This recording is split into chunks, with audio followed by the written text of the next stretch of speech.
Western Spring Television. Ours it is.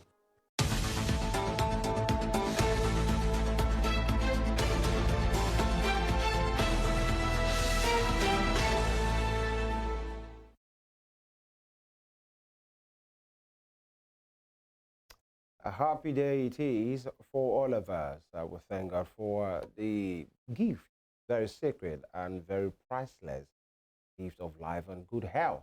Welcome to Morning Spring on Western Spring Television. FEMI is my name, and I welcome you. Gives us great pleasure to know that you are here with us on this your channel of choice, where we see it as it is. Western Spring Television or Star Times, channel 190 DT, and also on various social media platforms, including X, Facebook, Instagram, and YouTube, all at Western Spring Television. They promises to be very, very informative and exciting as usual, and educative as well. Once again, welcome. Good morning, Good morning. Femi. Thank How you. do you do? Yeah. Yes, it's a beautiful day. It's a cool day. We thank God for the showers but and a chilly one. rain. Yeah, it's raining at the moment. Light rains, I should say, here in Osogbo, Osun State. We do not know if it's raining where you are. We've been complaining about the heat for a while now. So we thank God that the rains are coming in poco a poco. My name is EVELYN and we indeed appreciate your time every morning with us. That's right. Talking about the rains, it's drizzly. Yeah. And for a long time, I had to use an umbrella. I can't remember the last time I used an umbrella. In the rain, this kind of work that we do, you must make sure your feet are dry before you come in, and that's what we do here.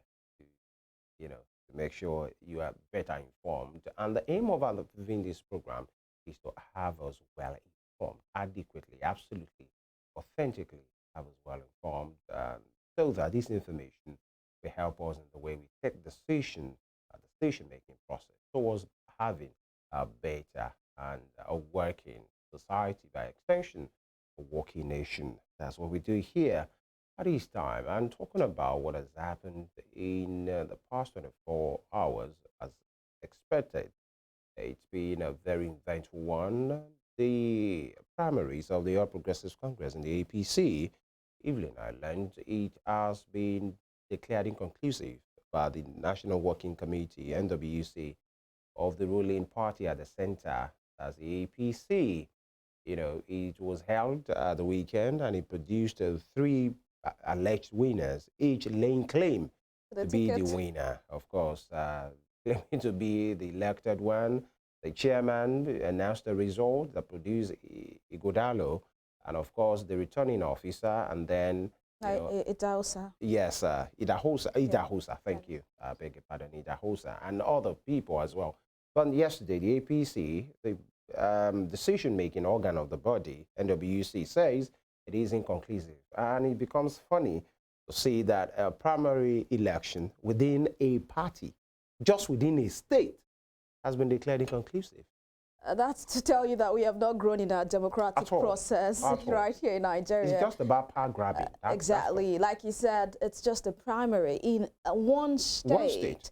Within your party. It's not even all the people, the citizens in the state, just within the All Progressives Party. And we're seeing lots of drama. Inconclusive election. And we definitely, people are going to have their, throw their jabs at the APC for this particular primary that took place in Edo State. And also we heard that the chairman of the All Progressives Congress nationally now, talk about Alhaji Ganduje, had already congratulated Dennis Idahosa as being the winner of that primary. Initially, yeah. Really? Only for the NWC to take a 360 turn and say, no, it's inconclusive. We are going to have another one today.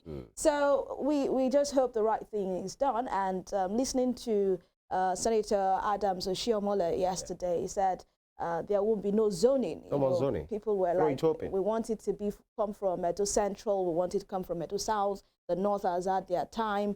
But he said, no, there will not be zoning. It's going to be a free, fair, play. That free and fair part is what we don't understand. perhaps in Edo State, or don't let me say in Edo State, perhaps within the APC, free and fair means something different than what we know. The chairman of that inconclusive election has been sacked. Yeah, that's Imo State Governor Hope Uzodinma. That was a hopeless, inconclusive election, by the way. He has been sacked. And many persons have pointed accusing fingers, at him to say he mishandled that process. And the governor of Cross River, Basio, too, has been, saddled with the responsibility of handling today's, primary election in Edo State.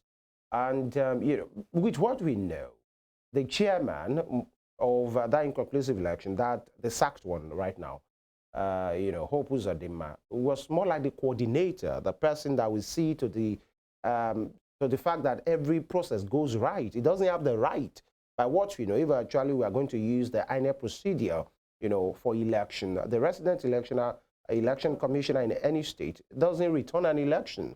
He's only there to coordinate. There's always a returning officer. And APC had a returning officer in that election, but the chairman went on to announce, and that was not his duty. The returning officer made an announcement, but then it just shows the extent that people will go to just make sure they manipulate things, to just make sure they have their way. And it's a show of shame. Let's call it what it is. It is a show of shame. Amazing there. We just hope that the APC can come together and put their house in order, because this is not good for their party in the state. They are in the opposition stand at the moment. So the PDP is the ruling party in Edo State. And talking about the ruling party, they also will be having their primary today. So it's going to be a state, an event-loaded day for Edo State today. Yeah, so Benin City will be the hub of the big weeks of the politicians. We hope, everything goes on as planned, free, fair, and most importantly, peaceful. At your repetition of free, fair, I'm almost laughing anytime you talk about it, because you just have to say it. That's what it should be. You are very correct. But for Nigerian politicians, especially these ones in Edo State, they have created... Don't throw a jab at my people, please. Okay. All right. I retrieve that. Don't throw my jab at my people. We're unique like that.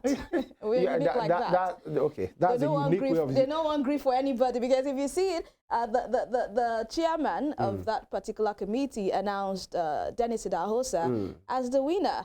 The REC announced another person as the winner. And we had another Dekeri claiming also to be the winner of that election. I mean, everyone just I think one of them even went to the secretariat to say, give me my certificate.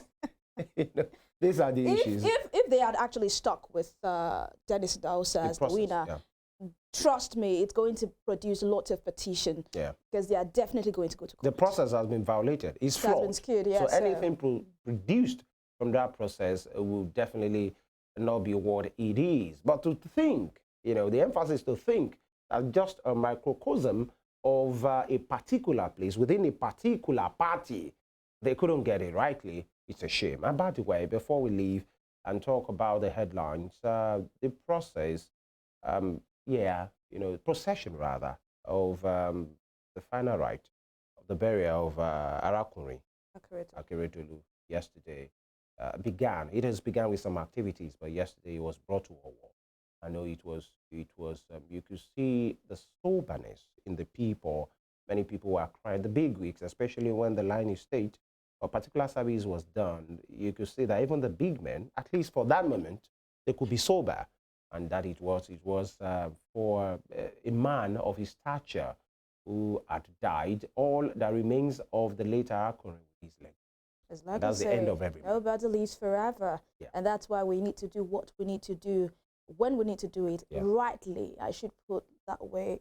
You have to do what will count after you are gone. Right. It doesn't matter how long you live. No. Metusela today is no longer alive. No longer. Irrespective of the number of years he lived on earth. That's to tell you, do what you have to do and do it rightly. Do it rightly, and the programs will continue here as well. It will be buried tomorrow, right there in Ondo State. All the best to them. We'll go on this break, and when we come back, we look at the stories and the headlines from our media this morning.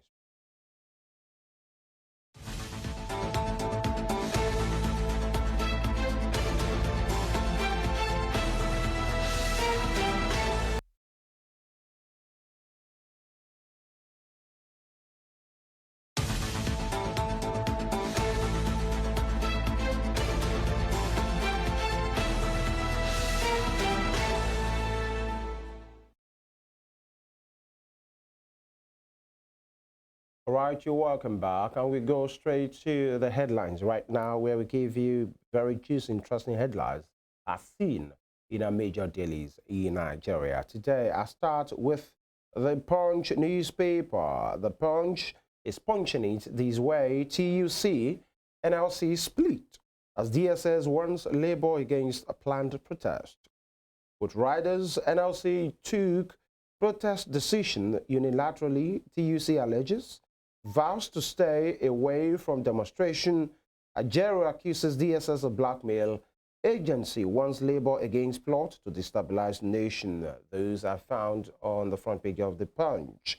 Right, moving on. Motorists groan as fuel scarcity hits Lagos hard. Of course, you can see the picture of the queue, the endless queue there.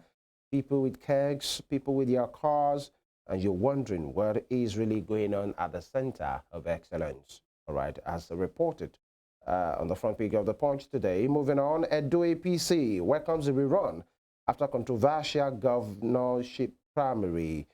Lagos prophet drowns during Valentine's Day beach hangout. How? That's bizarre. That's on pages 4 and 6. 10 billion naira fraud, EFCC to arraign ex-Kwara governor Hamid on Friday. That is tomorrow. Top strip. Senate rejects electricity tariff hike, proves 2 trillion naira subsidy, and 50th anniversary Punch out exhibition to showcase iconic photos.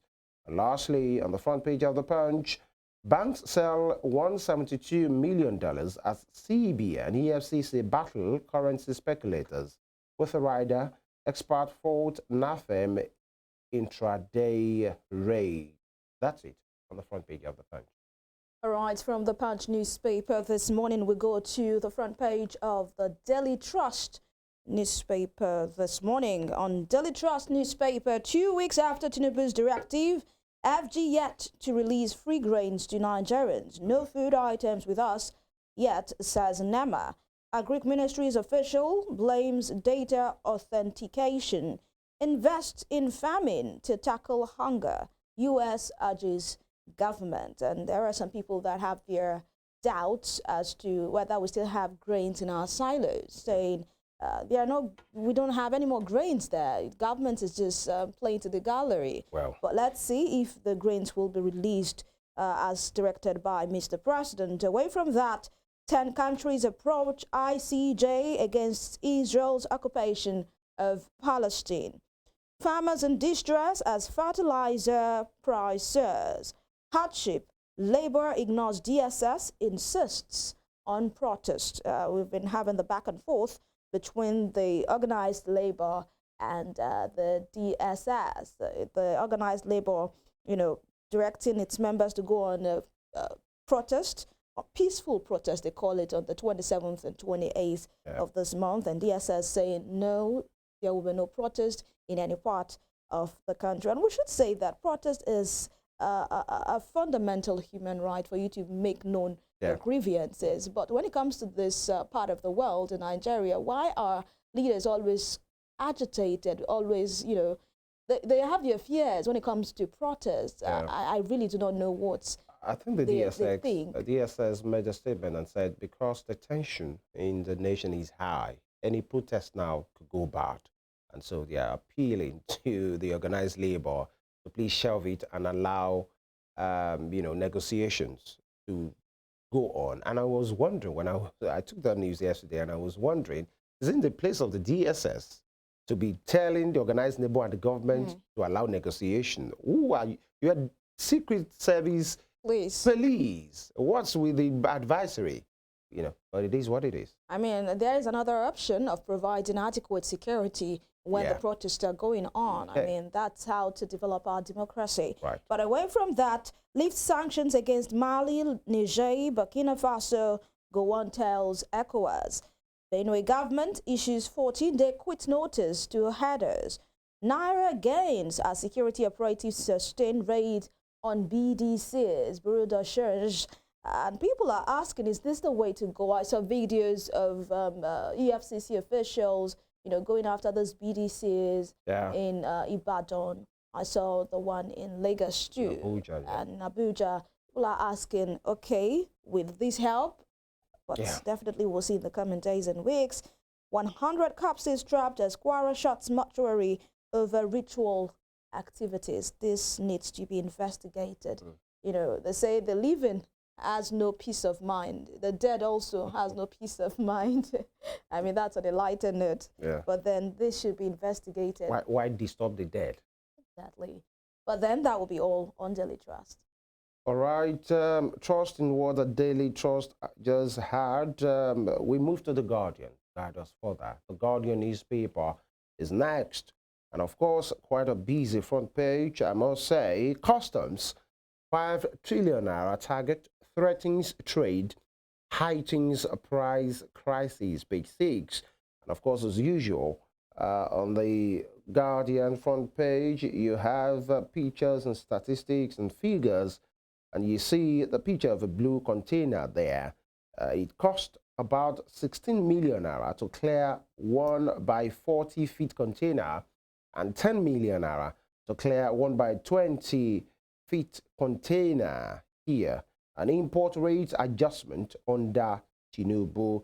It has gone from 422 to 589 to 770 to 783 to 951 to 1,356. We're talking about naira to dollar now. Yeah.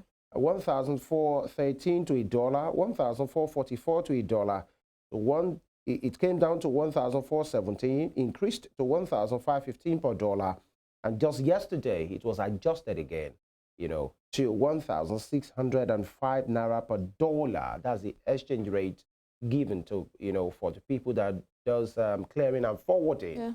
Talking about importers, you know, when the consequences trickles, it trickles down to the consumer. It's as simple as that, you know. These are the issues. You can pick up a copy of The Guardian. It's on page 6. Moving on. Petrol queues spread nationwide as Ipman, Merman blames supply disruption. Who is the disruptor? Which chain is being disrupted? These are the issues. I'm not sure, Evelyn, there should be anything like a pin, additional of a pin like this on the current threshold of the pain I just are experiencing at this time. It should not be hard that we still have to battle with fuel issues, electricity tariff is there. We don't even know what is what. The Senate actually been too insensitive. We gave, will I call it an advisory, or just told the federal government not to put in or remove the electricity subsidy at this time and not to increase the tariff because it will really be crisis ridden. It would be a disaster. That's so, it. you know, they appealed to the Minister of Power yesterday and also to the federal government to just hold down on any increment in tariff or removal of electricity subsidy. You know, for many persons who are expecting much from the Ministry of Power, many persons are saying maybe the most categorical, quote and unquote, statement the minister has ever made since they assumed power is this issue of removal of subsidy, that the market has to reflect the current state of, you know, of business in that sector, meaning, and it means that, you know, subsidy is not sustainable. The money budgeted for it cannot even cover for the year. And then many persons have said the only thing where we hear from Adilabu is about tariff increase. But then we wish him all the best. And moving on, transcript processing saga. How not to treat alumni of modern varsities and polytechnics. I wish somebody would do something very quickly. This is a major discussion. It is. I had these issues with these.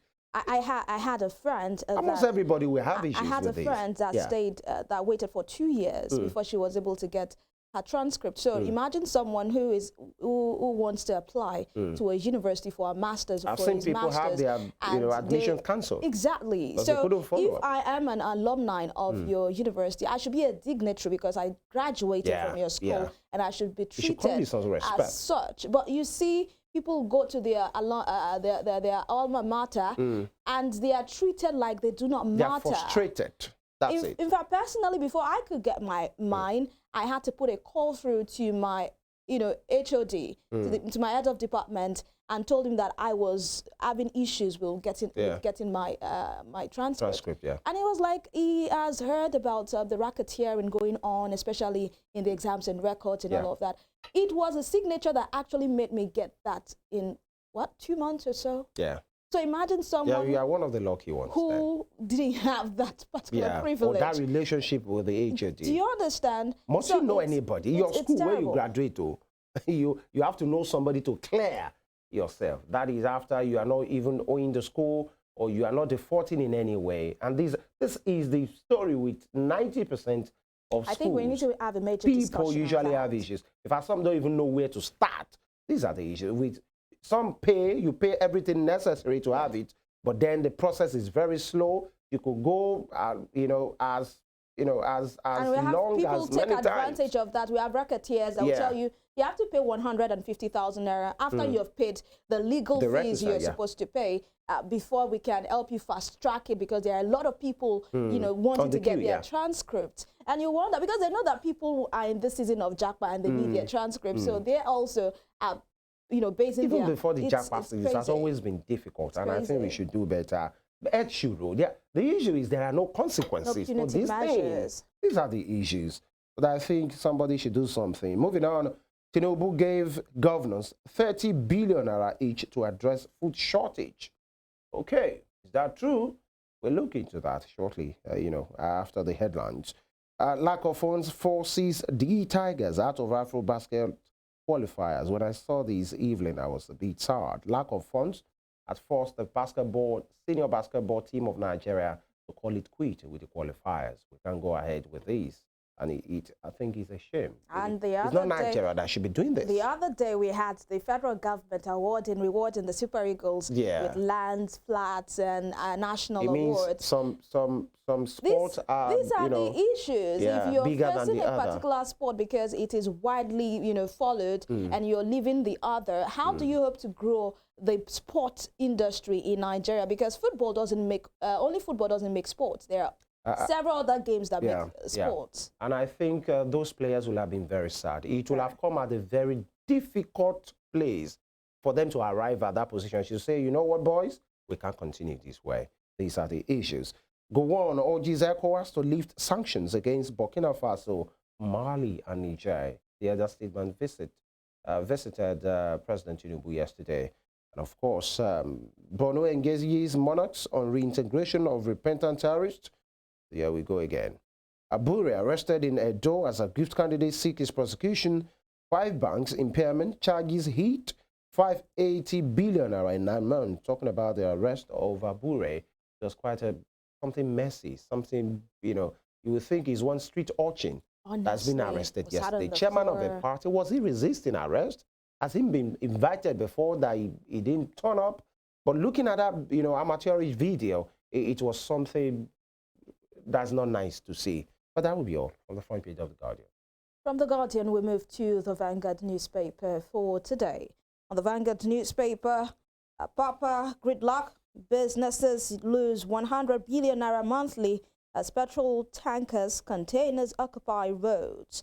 Emefiele accuses Akpabio of defamation, demands 25 billion naira. And we remember that particular statement made by the Senate President, saying that the former Central Bank of Nigeria has destroyed the country's economy. They do not even know the kind of charges, where to start to bring forth.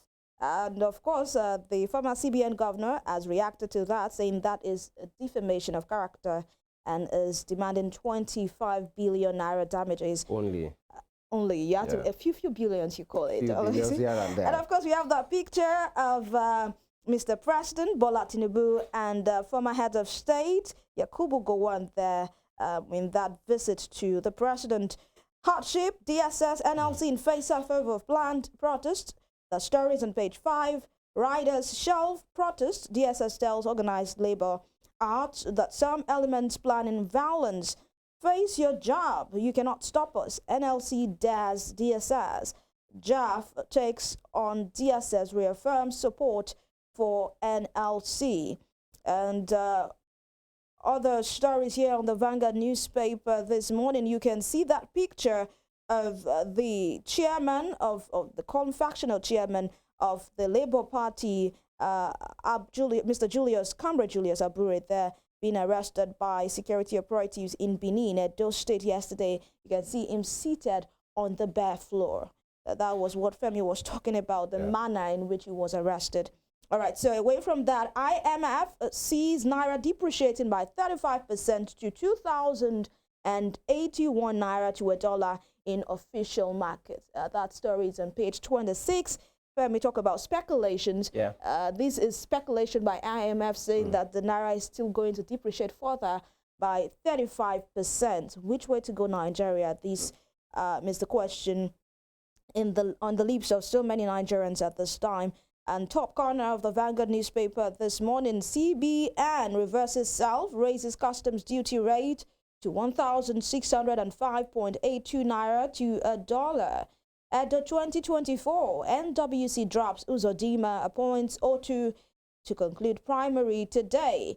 Tinubu not interested in zoning. Oshiomhole says an anxiety as 10 aspirants light for PDP ticket today. And Nigerians should give Tinubu more time, says former head of state General Yakubu Gowon. And police arrest LP National Chairman Abure Ogbaloi in Benin. These are stories you can find on the front page of the Vanguard newspaper this morning. Just for the laughs, Mr. and Mrs., you have Mr. saying to Mrs., you called my childhood friend good for nothing. And Mrs. replying, is it not? He sent you 5 football club jerseys worth £700, each from UK. Why didn't he send the money instead? Knowing that the UK pound now to a dollar is above 2,000 Naira. Right. So why can't he just send you the money? What do you need the jerseys for? These are the issues. To say, this money where your friend say buy the jersey for send us now. Hey. Interesting. We could have bought something else. Apart from you having a Man City, Man United, Newcastle jersey. What do you need it for? What's their use? Especially a Man U jersey. What? All right. I think any woman at this time would have said that. Yeah, going by the way things are going. I mean, you dare not tell your wife that you're putting on a £7,000 jersey. They ask you, where are you wearing it to? For a Man U that will still lose? Apologies to Man U fans. That's a jam. I think John will not be happy with that. But by the way, that's where we call it quits on this segment. When we come back, speak about important issues, governance, politics from the national to subnational. We will be joined by dynamic young person who has vied for office before and who is very big on having good governance. This morning, Spring on Western Spring Television. Please don't go anywhere. Let's remind you, we are on our YouTube channel right now at Western Spring Television. We'll be back.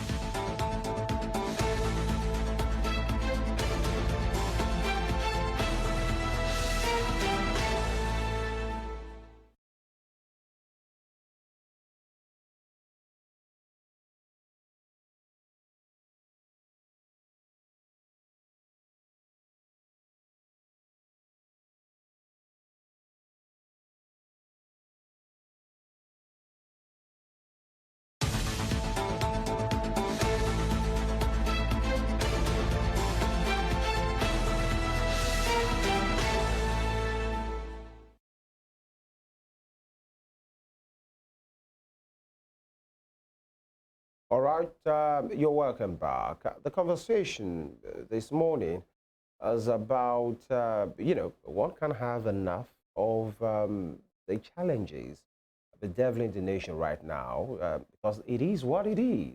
Not that we're sounding like a broken record, but we must have conversation about these issues.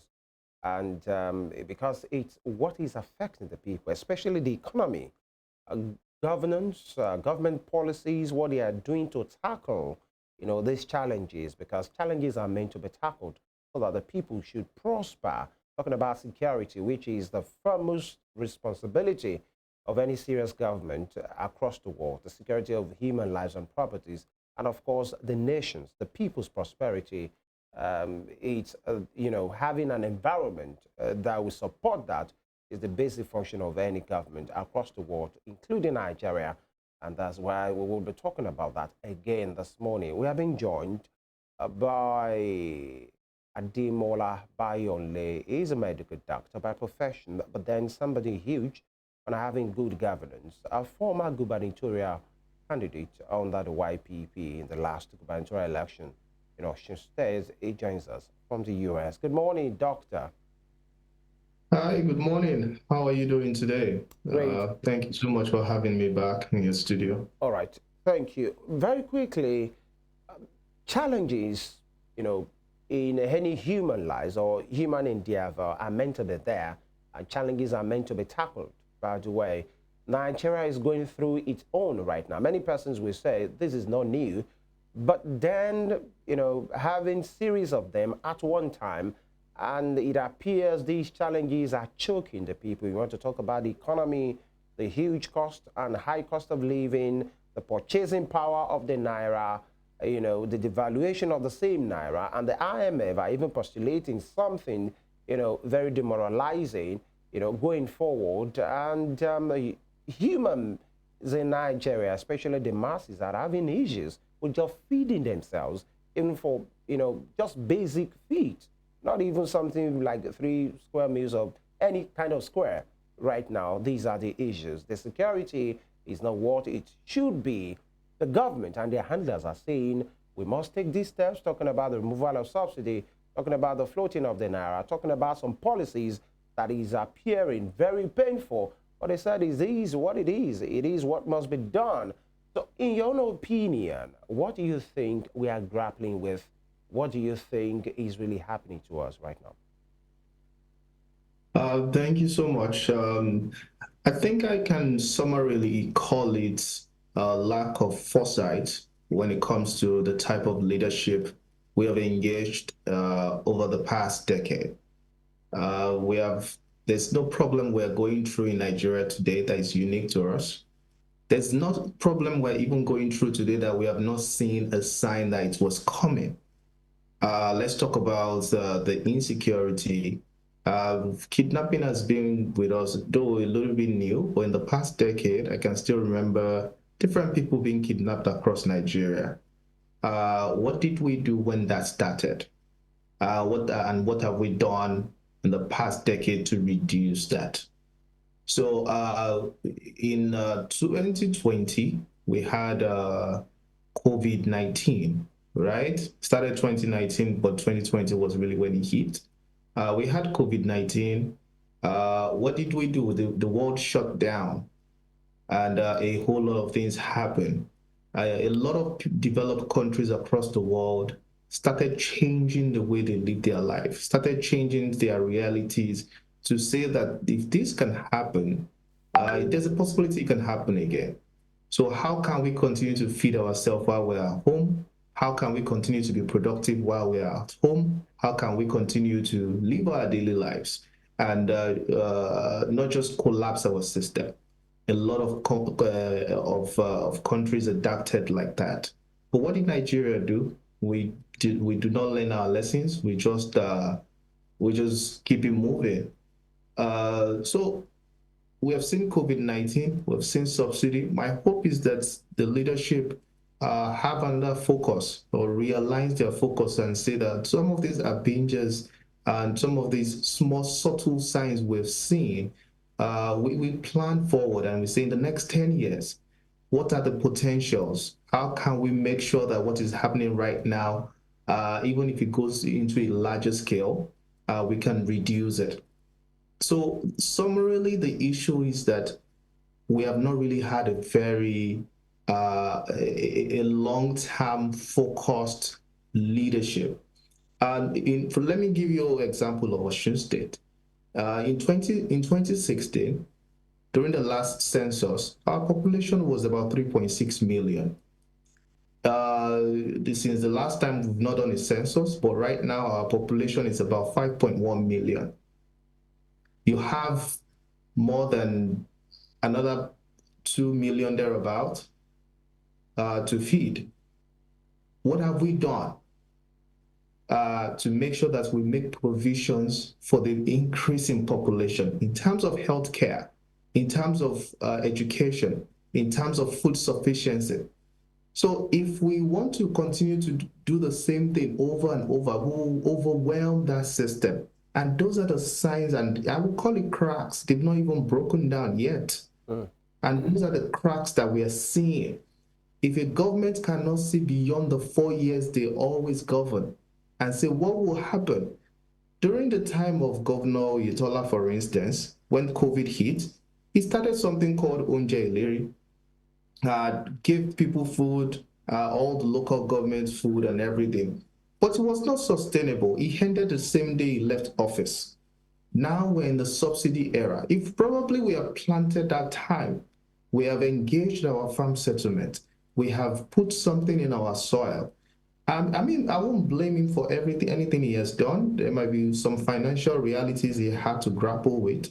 But my hope is that now that we're seeing that this demand is increasing every day, we do not also jump over the hurdle and say, let us continue sharing money.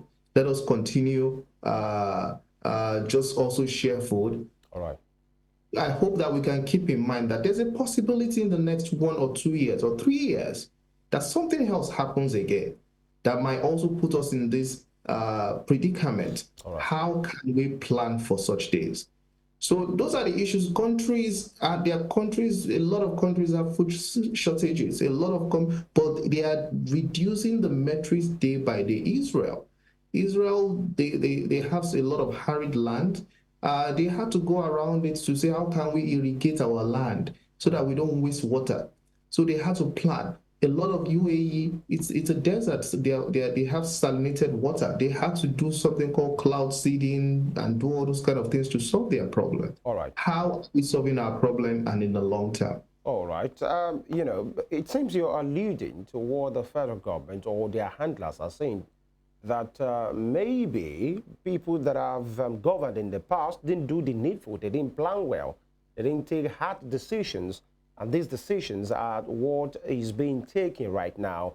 And the president has said, I feel your pains.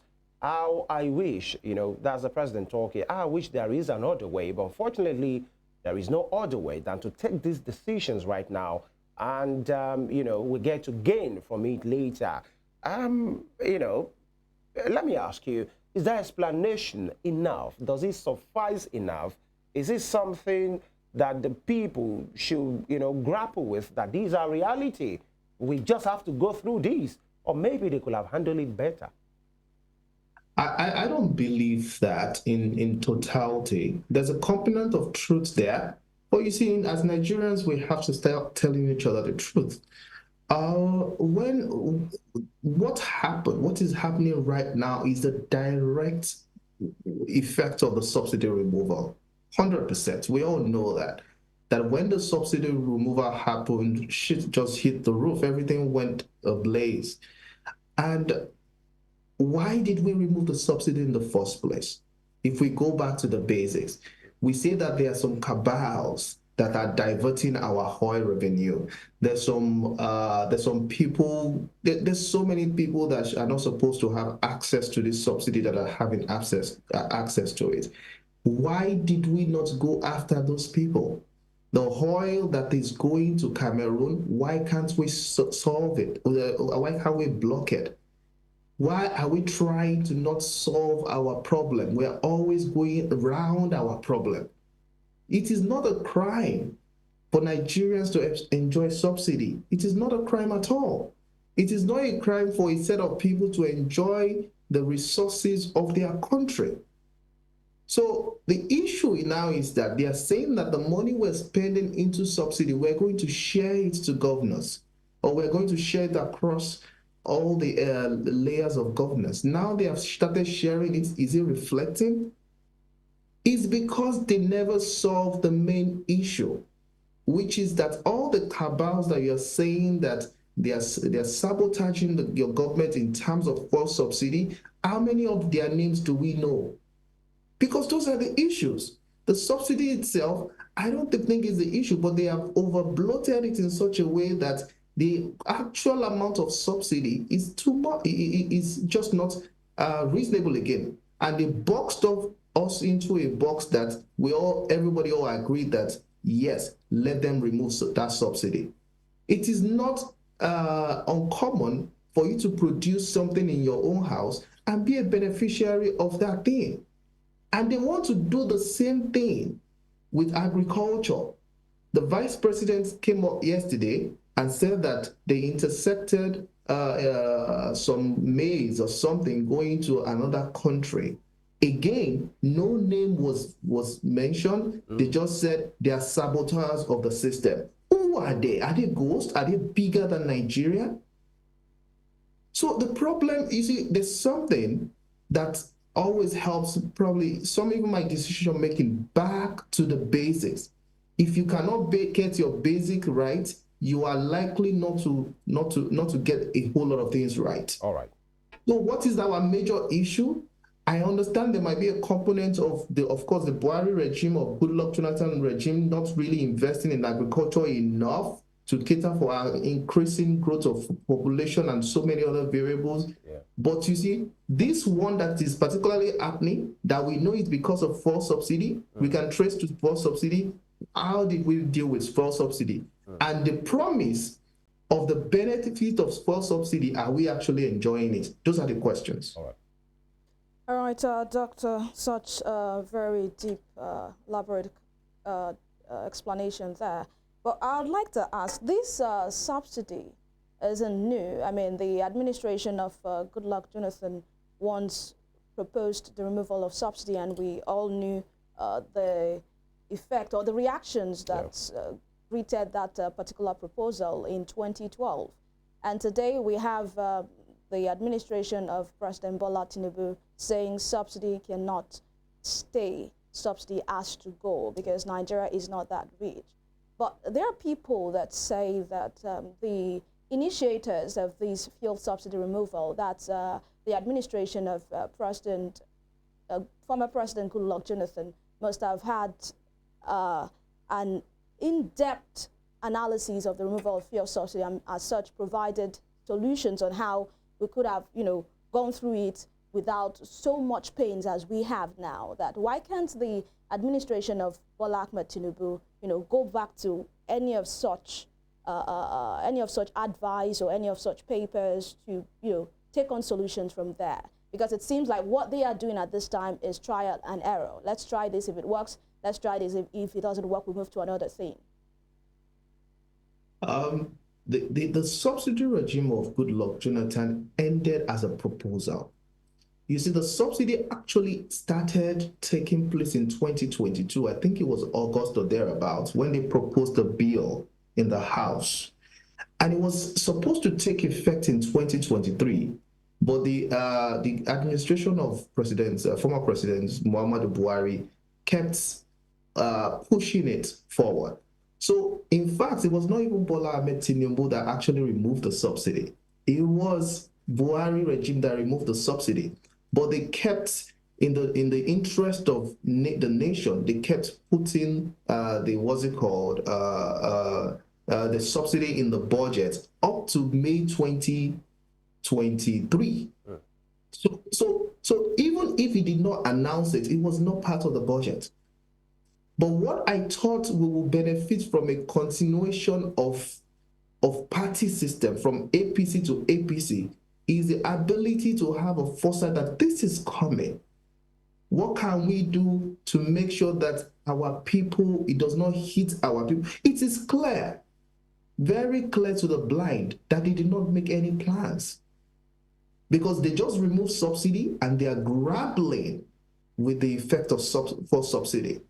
President Goodluck Jonathan might not have had a solution to it because they killed it in the they didn't even make. I don't even think they did anything further before we all hit the street and were like, no, this cannot happen.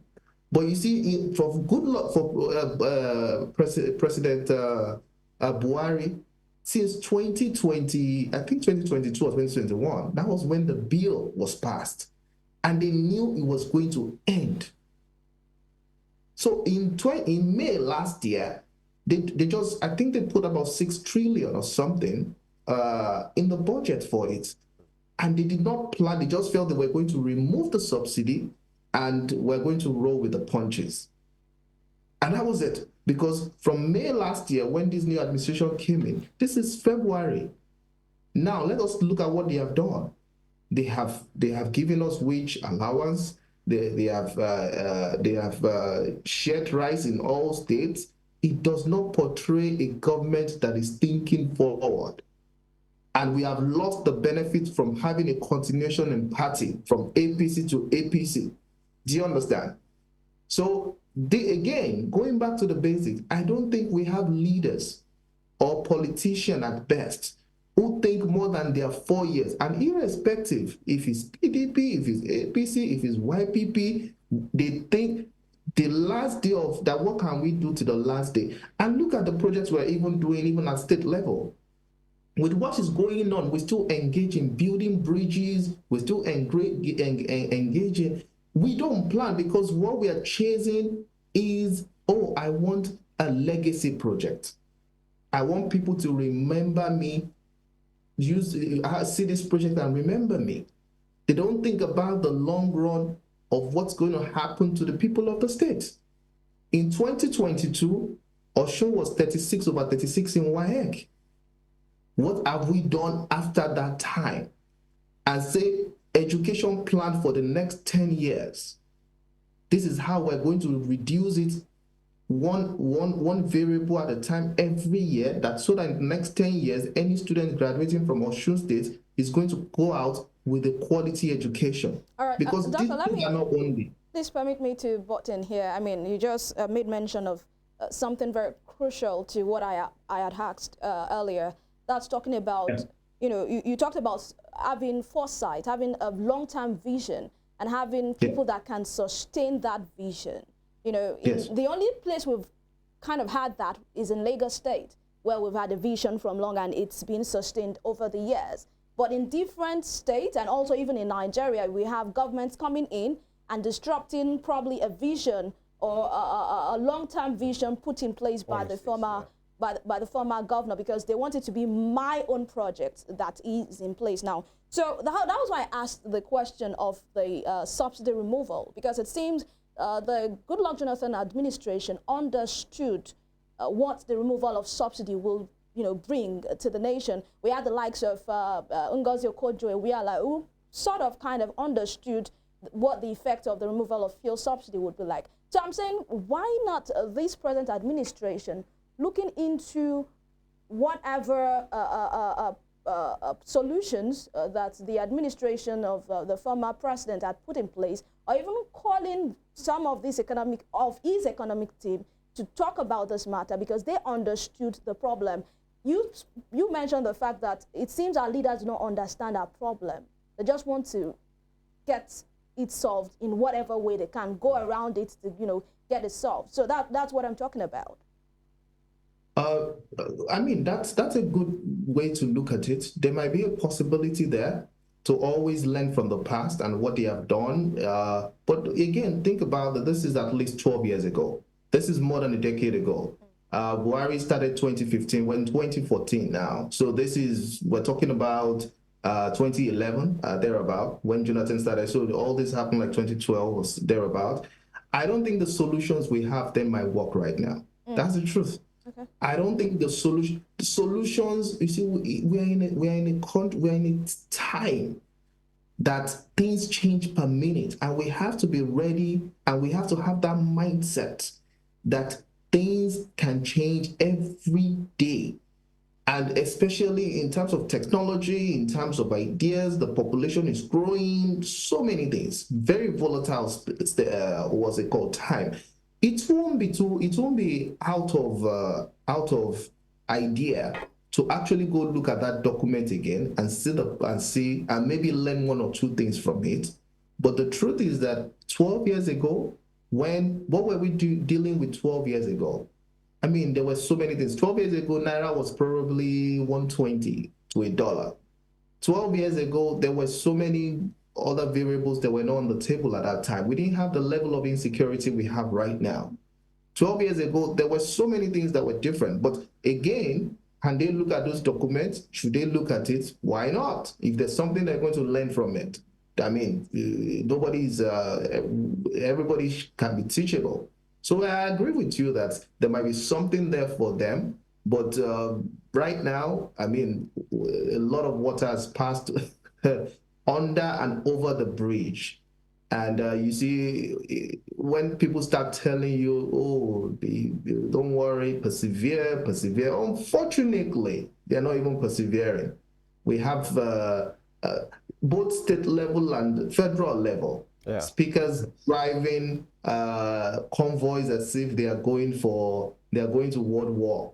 Executives, governors on you get what I'm saying. So it is really bad when you see our politicians and so-called leaders living large and people cannot even afford a cup of rice. Right. It's really terrible, and they tell you to persevere. What kind of perseverance is that? Okay. Okay. All right. Go ahead. Yeah. You know, talking about what's happening now and having explanations for it, Dr. OHIOLEI, we've been hearing members of even the ruling party at the center, I mean members of the APC, people in government, some of them who were in government in one way or the other, the last administration of our former President Buhari, they've been more like blaming the administration of Buhari that it left the economy in ruins. Especially, it gave Bola Ahmed Tinubu a very Herculean task. By the way, they spoiled things. In fact, member of the party, there is one Mr. Onokpasa, who is a media director, I think, for a group who is supporting President Tinubu. In fact, he said the last 8 years of former President Buhari was a disaster. Members of the same party, by the way, and it's looking like maybe this is a pattern. When Tinubu, when Buhari came in, the first 4 years was blaming Jonathan. Another 4 years was about blaming the COVID for the economic situation. And now President Tinubu is there. Many of his handlers, including, very close persons to him, have been blaming, former President Buhari for these actions. Is it really the reality that these guys, the former guys, didn't handle it well and they left the economy in rings? Although the president said, don't pity me, I asked for this job and I will deliver. But then your guess is as good as mine. Is it the reality that, yes, the work is huge, but those former guys did a bad job, or is it just the normal pattern of the blame game? What we're seeing is a sign of somebody drowning. When you are drowning and you don't know what to do, you grab at anything possible. You have to come up with a facade and make it look like you are not dumb and you can identify the problem. That's really what you have to do when you really have to wake up and face people every day and who are going to ask you questions, what is actually happening? Because you see, let me tell you the truth, the problem is not to persevere. The problem is that while we're persevering, is there a solution ahead? So if we know that we're going through this phase, persevering and going through this phase with a solution ahead, then we'll be happy to go through this pain and be like, oh, we know there's light at the end of a tunnel. And a leader, either good or bad leader, needs to come out every day and be able to say, oh, this is where our problems are coming from, and that is why this is happening. It is not the same governments that say they will continue from where they start. So what we are hearing from Mr. Onokpasa, I've had him talk, very emotional person, a couple of times I've had him speak. He's just doing his daytime job. He's just really not, we are not stupid. If you say you will continue from when former President Muhammadu Buhari stopped, if you are from the same party, if you have members. Doctor, sorry, yes. If I may borrow, not just Onokpasa, I think recently the Senate President, Godswill Akpabio, was blaming Emefiele, who served under Buhari, that, they spoil things.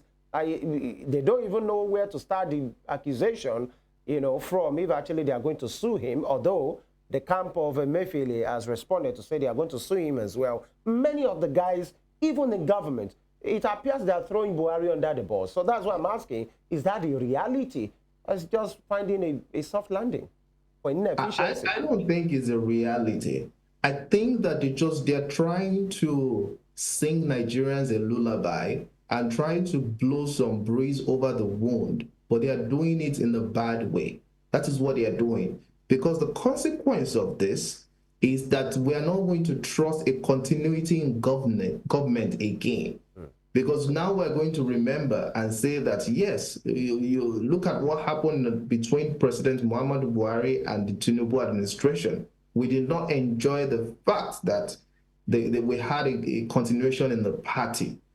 So this, what they are doing and what they are saying actually have very long-reaching consequence. But again, if you don't have anything to say, you have to say whatever you have to say. They have said so many things about EVELYN. They've said so many things about all the rest of them. Yes, we understand, but I think, and I'm sure Nigerians know that our system, we don't have a system, and that is the truth. You see, there's no way where when you're taking through something through a pipeline, there's a way you can probe that pipeline if there's an issue to know what part of this pipeline is we have something wrong with. There's something wrong with. If you see a product coming out from an engine, with the nature of that product coming out, you can say this is where there's likelihood there's a problem there. Look at our financial sector, for instance, with this exchange rate. Oh, it is Aboki FX speculations. Oh, it is this Bureau change causing problems. Oh, it is Binance that we are not sure what is going on. It is people that are round tripping. There's so many variables on the table, and when they even hit at these variables, nothing happens. That means that there's a fault in the system. There's really no system. That's what I'm saying. Yes. So there's a fracture. We can see through them that there's a fracture there. And I won't blame the previous administration. They have actually told us that we should not blame them, that they actually asked for the job. And whatever happens in the last 9 months, it is on this presidency. All right. Quickly, let's come back to your own state of Osun. You have aspired and contested to be the governor, at the last gubernatorial election under the YPP. That didn't happen. But knowing fully well what is happening and at the federal level, the policies of the government at the federal and how it has affected what is going on now, and then the performance, the governance in Osun State under Governor Ademola Adeleke, who is the man in charge right now, how would you describe his handling of the situation at hand? That's one thing. The government of Adeleke is on a 100 billion naira infrastructural push, and it has started, in some part of the state. Is that the way to go? Or better still, are you impressed with governance so far? And, the key point on that 100 billion naira infrastructure push of Adeleke? That's a really big question that will probably take us 2 days to have conversation around. But the summary is that it's the same. It's the same, and I think it's the mindset of that political class to be in office and plan to be in office just for 4 years, and whatever happens after is not their business. They just want to spend their time knowing there's nothing that can happen and not plan for one day after. I think it's also a duplication of what is happening in Osun State. If you look at our budget for this year, for instance, and before we even talk about the budget, this administration has benefited the most in the last decade from federal government. We have so much money in Osun right now, we cannot even say we are broke. I know what happened in the time of Governor OHIOLEI. He had to go borrow money. I know what happened in the time of Oyetola. We really didn't have that much to work with. But this administration went from a budget of about 129 or 130 billion in 2023 to 270 billion in 2024. There's so much money coming from federal government. So what are we using this money to do? That should be the question we should be asking ourselves. What long-term are we planning? And let me give you an example. Baba Akode built OSBC. If Baba Akode did not build OSBC, are they going to go and fix the transmitter they are fixing now? If Governor Olagunsoye did not build Osho State University, are we going to start increasing the number of medical students that we are increasing now? We have to have projects and we have to do things with the intention that it will benefit the states, even in economic wise. What is the economy of Osun today? Doctor, isn't that the purpose of having these 100 billion naira infrastructure, building of roads? The joke is on us. How so? We say we are doing 100 billion infrastructure. 60% of our budget is on recurrent expenditure. 40% is on capital. And and how much is the 40% that is on capital? A lot of them is being gulfed by administrative costs. Last year, our budget was about 130 billion, like I said. We had a supplementary budget of 29 billion on it. 40% of that was on governance and administration. We're jokers. So what are we saying? We are not. And what have we done? Let me give you an example of what we have done. Doctor, I have to come in to ask that because you made mention of former Governor Akonde having a legacy project, OSBC, Olagunsoye Osun State Universities, university rather, in different communities. And now you're saying for the purpose of foresight, for the benefit of the people, the Adeleke administration has embarked on a mega infrastructure project. That's the way they call it, 100 billion naira. Isn't that enough as well? Isn't that something that would benefit the state? So what are the projects? We're doing bridges. We're doing bridges. In fact, I saw it on one of their flyers. They want to do a tunnel. Now, tell me in Osun State where we have Korokwe that carries only 7 people at a time. What traffic congestion are we trying to solve that cannot wait? Tell me in Osun State where we do not have a traffic light, what traffic congestion we're trying to solve by investing first in building billions of naira on bridges. All right. So you see, it is not building the bridge or doing whatever is actually not a problem. But what is the essence of that? Is that the next in the spectrum of things? When we're saying we need to build infrastructures, let me give you an example. During the time of former Governor Oyetola, we knew for the World Bank and everything, they renovated the primary health center. This administration has come again, they are renovating the primary health center. Do people want to die in a renovated primary health center, or they want to go home with a quality health care? Do you think students want to go to a beautiful school, or they want to go leave that school with a good grade? What is actually the focus? Their political focus and their people-oriented focus. Oh, it is beautiful to say, I have renovated 300 and something healthcare. We have built so number of schools and employed so number of teachers. How does that translate to the people? And the students will go to school and say, see, in primary school, in secondary school, nobody cares. It is your result. And I want to be able to see at the end of the year that this has improved. So in the infrastructure, 100 billion, how do we invest? In fact, this part of 100 billion is this borehole that we're spending money on. That in 2023 or 2024, we are buying generator to power borehole. All right, now. No, you see, we're just, this also infrastructure. You can imagine Osun is doing healthcare, outreach healthcare. I can't believe it. Osun is doing regional outreaches.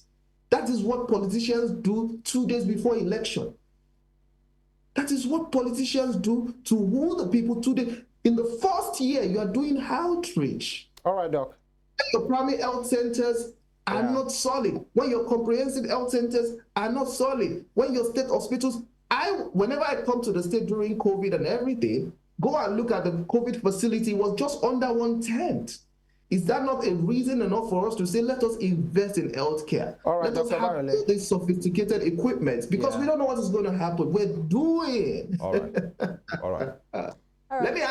question before you go. If something happens in your studio today, what number are you going to call? Are you sure there's an emergency, service that can get to you in 2 hours? All right. That is the way to measure healthcare. It is not what the government says, but it is how you are feeling as a citizen.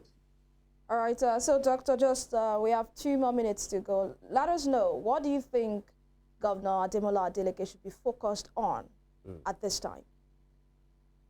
Majorly focused on. You see, he said he knows what to do. So it's really not, I'm not paid to right now, I'm not engaging in any free service.